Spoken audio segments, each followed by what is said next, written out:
Welcome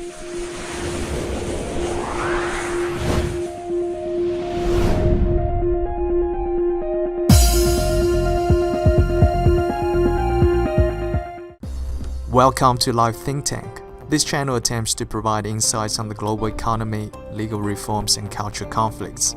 It presents observations and develops strategies on how to adapt to the constant changes and receive benefits in your life practice.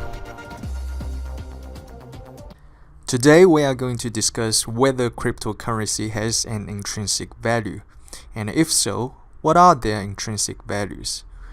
Now, we've seen significant increase in prices of cryptocurrencies since 2017.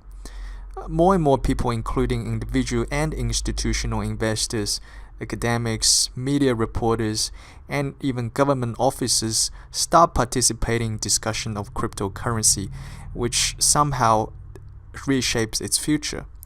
The most popular topic is whether their prices will keep rising or the bubble will burst. And the answer is either very black or white, and we will look into those debates sometime because they are very intellectually challenging and all make some sense.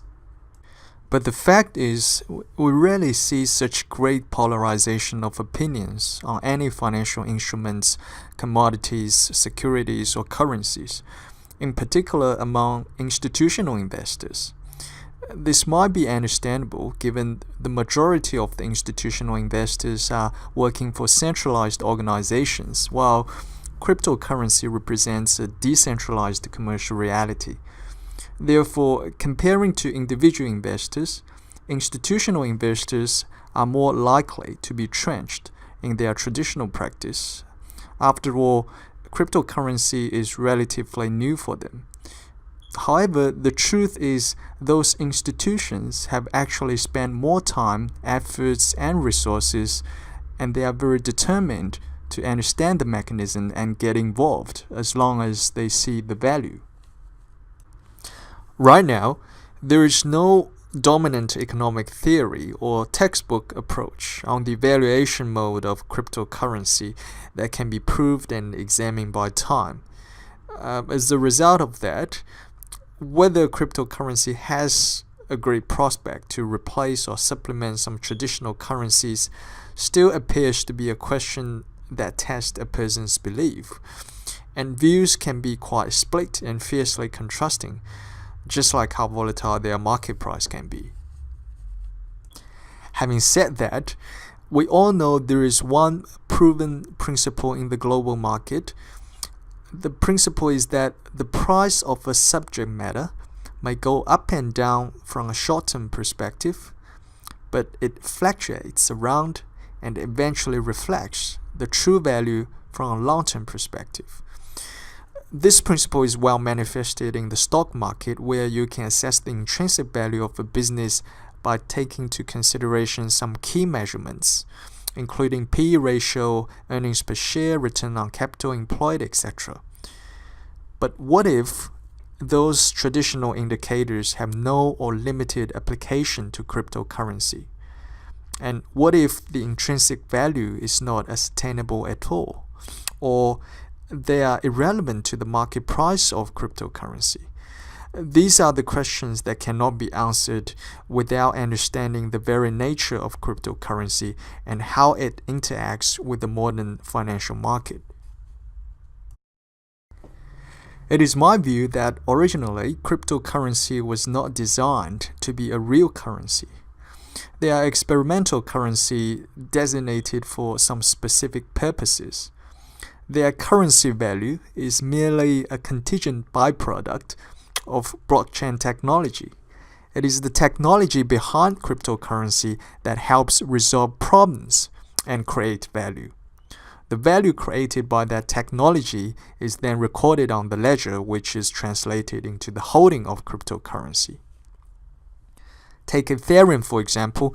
They support the creation of smart contracts, and the tokens are the means of payment for accessing the Ethereum network. Ripple, on the other hand, facilitates money transfer between institutions. Steam is rewarded for users to contribute to the social media, and Dogecoin X pays you to share your storage space. So these currencies appear to be backed by some sort of solid foundation to resolve real-life problems, and in other words, create value. But lots of cryptocurrencies have no or little intrinsic value. They are driven almost entirely by speculation, and I have great concerns over some abused ICO activities in which tokens are designed as the main object rather than a byproduct. You simply cannot generate wealth from fiction or speculation. There is no difference between an ICO that cannot resolve real-life problems and a Ponzi scheme. If a cryptocurrency does not create a security which bears a right of ownership, if it does not create a commodity that is of any utility value, and it does not have adequate market penetration or community support to create a public trust like Bitcoin does, it simply has no value. I typically mention Bitcoin because it is unique, given it is the oldest cryptocurrency and has unparalleled standing to perform as an anchor for most internal cryptocurrency transactions. There are now more than 1,000 cryptocurrencies, and all of them use Bitcoin as their benchmark in terms of pricing. So when there are more projects being developed, Bitcoin actually gains more trust, and its value becomes more real and quantifiable. Previously, Bitcoin's intrinsic value is probably the cost to mine, such as electricity and hardware consumed. And that explains why it used to be so cheap. But now, its major value lies in its public trust and high usage rate.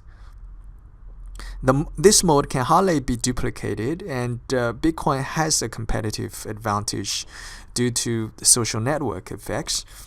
It's just become so rooted in people's behavior. So for example, people love using Facebook, Twitter, Instagram, and once they form a habit of using these platforms, they are connected with your daily life, and you are unlikely to switch to other products. Even those new products may be better, but since your friends and family members only use Facebook, Twitter, and Instagram, why and how are you supposed to change that? Since Bitcoin is the largest and oldest cryptocurrency, it gains a competitive edge over its rivalries. And in any industry, competitive edge functions as an economic moat and has intrinsic value. Therefore, in addition to the technology behind cryptocurrency that creates useful products and services, the value of facilitating transactions is equally important. In fact, the major function of a currency is storing value and facilitating transactions. The problem with Bitcoin and some other cryptocurrencies is that in order to achieve the object to effectively store value and facilitate transactions, the price of cryptocurrency needs to be stable.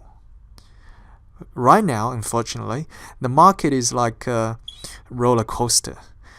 But as long as more people start accepting using cryptocurrency as a valid form of payment, the price might be stabilized. So instead of focusing on the price of cryptocurrency, we should also focus on the trade volume, market cap, and more importantly, when and how people can spend cryptocurrency in their daily life, such as paying rent, buying PS games, and downloading music from iPhone.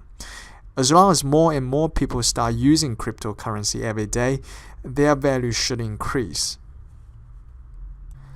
The best example to illustrate my reasoning about cryptocurrency's intrinsic value, and in particular Bitcoin's value, is the development of internet. If only you and your friends can communicate via internet, the internet has very little value.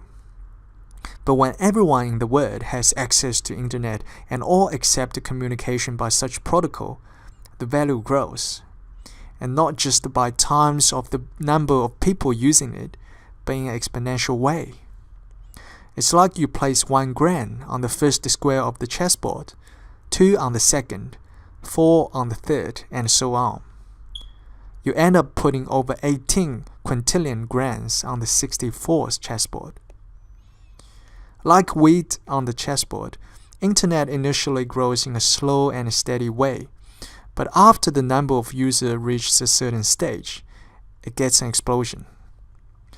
And such explosion is further coupled with technological singularity, which shapes companies like Google, Amazon, Apple, and Alibaba.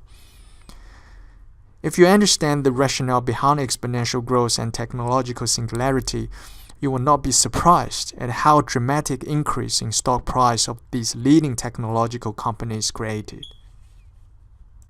Adopting the similar reasoning, cryptocurrency may have a very bright prospect. The future generations will live in a digital age, and as long as the millennials start accepting cryptocurrency as a mainstream payment method, the value of cryptocurrency should increase. This is because blockchain has offered an elegant and distinct breakthrough in storing the value that can be more reliable and trustworthy than any currency ever used. Cryptocurrency may be the temporary or even ultimate solution against the counterfeit, infringement of privacy, and government manipulation. But most importantly, it respects and rewards freedom. And it is the freedom of capitalism that echoes the spirit behind blockchain and its associated cryptocurrency. That's all for today's video, guys. In summary, it's my view that some cryptocurrencies do have intrinsic value. Their face value is reflected in the increased social efficiency in resolving real problems. But they may have a more profound value, which is manifested in facilitating transactions with public trust. Sometime in the future, we will try to assess the intrinsic value of certain cryptocurrencies and give some examples of what kinds of cryptocurrencies you should never invest. After all, like Warren Buffett said, you would rather be vaguely right rather than precisely wrong. Thank you for watching this video. I hope I make my points clear. If you like this video, please subscribe and leave your comments down below. Otherwise, I will see you next time.